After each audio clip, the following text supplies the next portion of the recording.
وقابريا وقل كدايا وقبا كرايا ووطني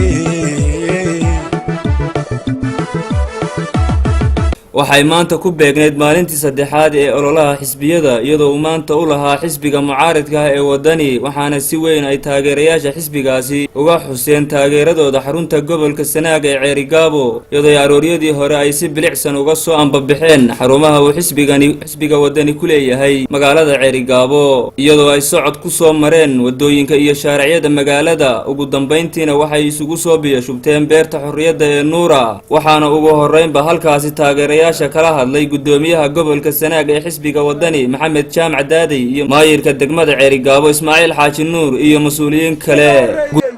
shalay iyo daraad maanta calay u dhimanayaan soo sida maaha waxaana tirahdeen kulmiya bay bay oo la yiri waa la orolaynaya yaanigu waxa ka soo baxay wadani markuu ururka ahaa laakiin waxaan islahaa hayskaawin oo nin wariga yidhi anigu farantaan imanaya oo waa hadlaya yaana meelan ku hadhaan ma jirto waddadii waa fadhiisatay waxaan leeyahay xirsiyow waa ku sugaysaa waddani bay maantana waa aragtaan ishii bagtay ku bugacsoon xisbigii kulmiye wuu tagay waa inu sagootinay waxaan bay markaa waxaan aad idinku boorinayaa halgan baynu ku jiraa inaynu halkaa ka sii ambaqaadno hawsha dhexda ka sii xidhanno qolada kulmiye waxay noo sheegtaa inay wax inoo qabtaan waddooyin inoo dhiseen waa tan